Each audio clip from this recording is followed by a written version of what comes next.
সরাসরি গ্রাম পর্যায় থেকে কিন্তু টিকিট কেটে আমার কাছে চলে আসতে পারেন। কিন্তু আমার একটা প্রশ্ন আপনার কাছে, এই তো ওদেরকে এত দূর আসতে হচ্ছে কেন? ভোটের জন্য আমি যদি গ্রামে যেতে পারি, তাহলে চিকিৎসা দেওয়ার জন্য পবিত্র দায়িত্ব হিসেবে আপনি কেন উপজেলা বা ইউনিয়ন পর্যায়ে যাবেন না? বিসমিল্লাহির রহমানির রহিম।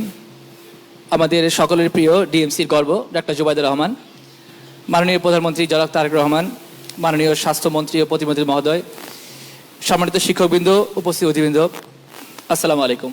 আমি ডাক্তার মীর রাশেক আলম অভি, KS61 ব্যাচের প্রাক্তন ছাত্র, বর্তমানে সহকারী অধ্যাপক ও আবাসিক সার্জন হিসেবে ঢাকা মেডিকেলে কাজ করছি। আমার প্রতিদিনের বাস্তব অভিজ্ঞতাকে আমি কয়েকটি বিষয় তুলে ধরতে চাই। আমার সার্জারি আউটডোরে গত 7 এবং 8 জুলাইয়ের যদি আমি চিত্রটি বলি, 7 জুলাই 2026-এ 419 এবং 8 জুলাই 2026-এ 385 জন রোগী বহির্বিভাগে চিকিৎসা গ্রহণ করেন। এছাড়া আমার আউটডোরে গড়ে প্রায় 150 জন রোগীর ড্রেসিং হয় এবং 12 থেকে 15টি ছোট অপারেশন হয়ে থাকে। এর জন্য আমার মেডিকেল অফিসার রয়েছে মাত্র 5 জন। তারা সকাল 8টা থেকে 2:30টা পর্যন্ত এই অমানসিক সেবাটা দিয়ে থাকেন। অর্থাৎ আমরা যদি একটু অঙ্ক করে দেখি, একটি রোগীর জন্য একজন মেডিকেল অফিসার সময় বরাদ্দ পান 4 মিনিট 48 সেকেন্ড। এই স্বল্প সময়ের মধ্যে চিকিৎসকে রোগীর বিস্তারিত ইতিহাস গ্রহণ করতে হয়, শারীরিক পরীক্ষা নিরীক্ষা করতে হয়, পূর্ববর্তী রিপোর্টসমূহ দেখতে হয়, নতুন পরীক্ষা নিরীক্ষার কোনো চিন্তা করতে হয়, সেটা লিখতে হয়, প্রেসক্রিপশন করতে হয় এবং স্বল্প সময়ে রোগীকে এবং রোগীর লোককে কাউন্সিলিংও পর্যন্ত করতে হয় এবং যদি রোগীর ভর্তির প্রয়োজন পড়ে তাকে ভর্তির ডিসিশন পর্যন্ত দিতে হয়, যেটি বাস্তবে আসলে একটি মানবিক এবং স্বাস্থ্য সেবা দেওয়ার জন্য বলা যায় প্রায় অসম্ভব। এর কারণে রোগী যেমন প্রত্যাশিত সময় ও মনোযোগ থেকে বঞ্চিত হন, চিকিৎসকও কিন্তু চিকিৎসা প্রদানে স্বাচ্ছন্দ্য বোধ করেন না। বাস্তবতা হলো এই রোগীদেরকে আরেকটি বড় ঝক্কি পেরিয়ে আমার কাছে আসতে হয়। সকালে তারা একটি টিকিট কাটার জন্য লাইন ধরেন 7টা থেকে 8টা থেকে ডাক্তার দেখেন, টিকিটটি কাটার পর আবার ডাক্তারের রুমের সামনে থাকে, আবার লাইন ধরতে হয়, বারে বারে লাইন ধরার পর রোগীকে ডাক্তারের সম্মুখীন হতে হয়।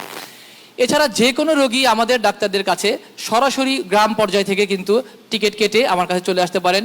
এটা সরাসরি টিকিট কাটতে পারেন, অনলাইন টিকিট কেটেও কিন্তু। আমার একটা প্রশ্ন আপনার কাছে, এই যে বললেন সরাসরি এই 700 রোগী, 2 দিনে প্রায় 700-750 রোগী। স্যার 700 রোগীর মধ্যে হয়তো দেখা যাবে অন্তত half of them were from outside Dhaka, তাই না?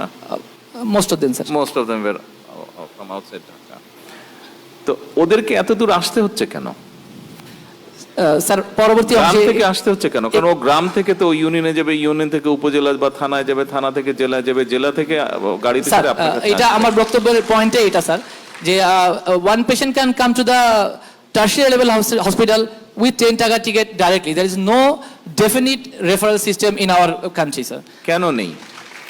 রেফারেল সিস্টেম তো আপনারাই গড়ে তুলবেন।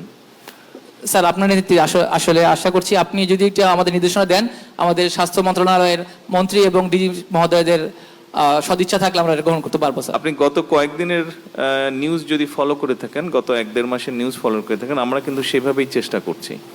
আমরা যেরকম উপজেলা হাসপাতাল যেটা আছে 50 বেডের আছে, এই হাসপাতালটাকে আমরা 100-তে নেওয়ার চেষ্টা করছি। আমরা যেটা প্ল্যান করছি আগামী 5 বছরের মধ্যে সকল উপজেলার 50 বেডের হাসপাতাল বা 30 বেডের হাসপাতালকে আমরা 100-তে করবো এবং ওখানে ল্যাব ফ্যাসিলিটি সহ অন্যান্য ফ্যাসিলিটি গড়ে তুলতে যাচ্ছি, যাতে এই যে আপনার কাছে 700 রোগী 2 দিনে আসলো, এই 700 আসার পরিমাণটা যাতে কমে যায়।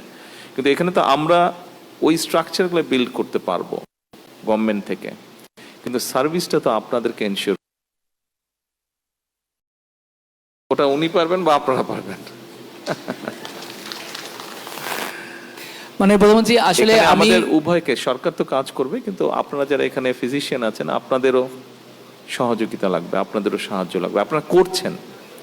তারপরে আমরা যদি একসাথে বসে আমরা যদি সিস্টেমটাকে সুন্দরভাবে গড়ে তুলতে পারি, তাহলে কিন্তু আপনিও আপনার কাজ করে শান্তি পাবেন, মানুষও সেবাটা ঠিকভাবে পাবে। আমাদের সবাইকে মিলেই ট্রাই করতে হবে। Thank you. আর কিছু বলবেন? মানে প্রথমে 30 সেকেন্ড বলি।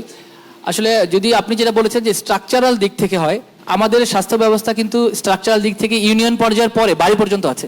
কাগজে কলমে আমরা বাড়ি গিয়েও সেবা দিই, বাড়ি গিয়ে টিকা দিচ্ছি, বাড়ি গিয়ে কাউন্সিলিং বাস্তবে দিচ্ছেন না কেন? বাস্তবে দিচ্ছি স্যার। তাহলে 700 রোগী আসছে কেন? কিন্তু স্যার আমাদের ওই সরাসরি হাসপাতালগুলো যে সরকারি আমাদের জেলা পর্যায়ের বিশেষ করে হাসপাতালগুলো, সেই হাসপাতালগুলো আমাদের আরেকটু স্ট্রেন্থেনিং প্রয়োজন বলে মনে করি স্যার। অবশ্যই প্রয়োজন, অবশ্যই। Thank you. Thank you. আমি একটু আগে যে শুনলাম, লাস্ট যে বক্তব্য শুনলাম, যার রেফারেল সিস্টেম যেটা বললো, এটা কি ওই যে ইউকেতে যে জিপি সিস্টেম আছে ওই টাইপের তো কিছু? এটা তো ভাই আপনাদেরকে করতে হবে। আর এই জিনিসটা আপনাদেরকে যদি আপনারা একমাত্র, আমি আমার কাছে যেটা ধারণা বুঝি, যেটা আমি, আপনারা যদি, আমরা গভর্নমেন্ট থেকে পলিটিশিয়ানরা আমরা রেডি আছে, কিন্তু এটা তো আপনাদেরকে এগ্রি করতে হবে করার জন্য। আপনাদেরকে এগ্রি করতে হবে, বিশেষ করে বড় ডাক্তার যারা আছেন আপনাদেরকে এগ্রি করতে হবে যে হ্যাঁ আমরা রেফারেল সিস্টেমে যাব। আমি বলতে চাচ্ছিলাম না কথাটা, বাট এখন না বলেও থাকতে পারলাম না। এটা এই সিস্টেমটা, এবং স্বাভাবিকভাবে ভোটের জন্য আমি যদি গ্রামে যেতে পারি, তাহলে চিকিৎসা দেওয়ার জন্য পবিত্র দায়িত্ব হিসেবে আপনি কেন উপজেলা বা ইউনিয়ন পর্যায়ে যাবেন না, তাই না?